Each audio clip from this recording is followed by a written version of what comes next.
Scriptures say, without faith, it's impossible to please God. In Hebrews chapter 11, we have the hall of faith. We have God's gamblers on faith. We have the heroes of the faith.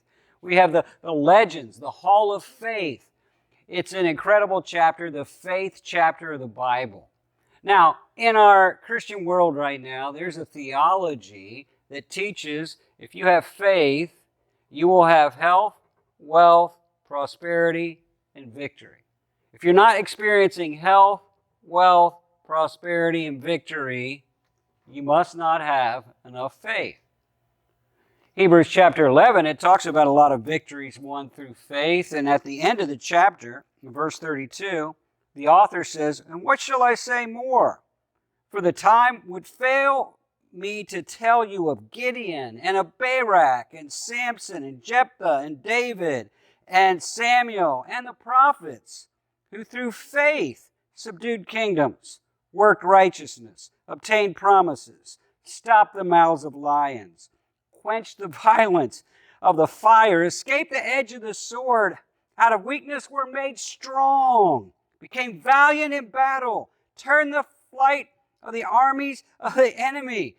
Women received their dead raised to life again." You don't get any more health, wealth, prosperity, and victory than that.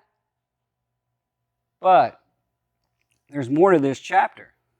You need to understand something. Faith could lead to health, could lead to wealth, could lead to prosperity, could lead to victory, but not all the time.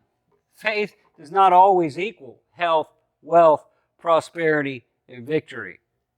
Often, especially for the mature Christian, faith equals endurance. It's more a matter of pain than prosperity. It's more a matter of suffering than success. It's more a matter of tragedy than triumph. It says in verse 35, "Women receive their dead, raised to life again." But the verse continues, "But others were tortured, not accepting deliverance, that they may obtain a better resurrection.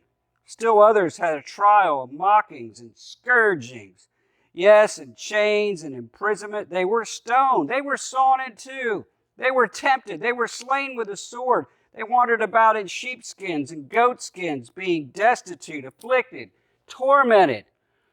They experienced pain, not prosperity, suffering, not success, tragedy, not triumph."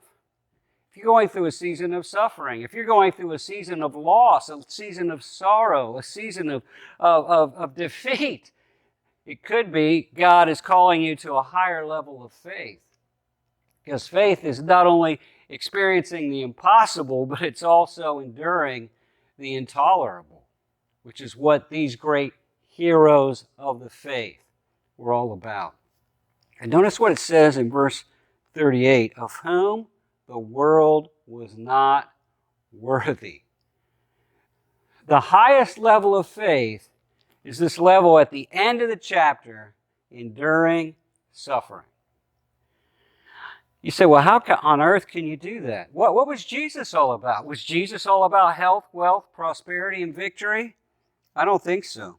It says in chapter 12, which is a continuation, it says, "We also, since we're surrounded with so great a cloud of witnesses, let us lay aside every weight and the sin that easily ensnares us, and let us run with endurance the race that is set before us, looking unto Jesus, the author and finisher of our faith." He's the beginning, the end. He's the example. He's the model of faith. And it says, "Looking unto Jesus, the author and finisher of our faith, who for the joy that was set before him endured the cross, despising the shame, sat down at the right hand of the throne of Father. Consider him who endured such hostility from sinners against him, lest you become weary and discouraged in your souls." Don't get discouraged if you're going through a hard time. God may just be growing your faith, calling you to a higher level of faith. Keep your eyes on Jesus. The key to faith, the key to enduring faith, the key to endurance, the key to not getting discouraged is looking unto Jesus.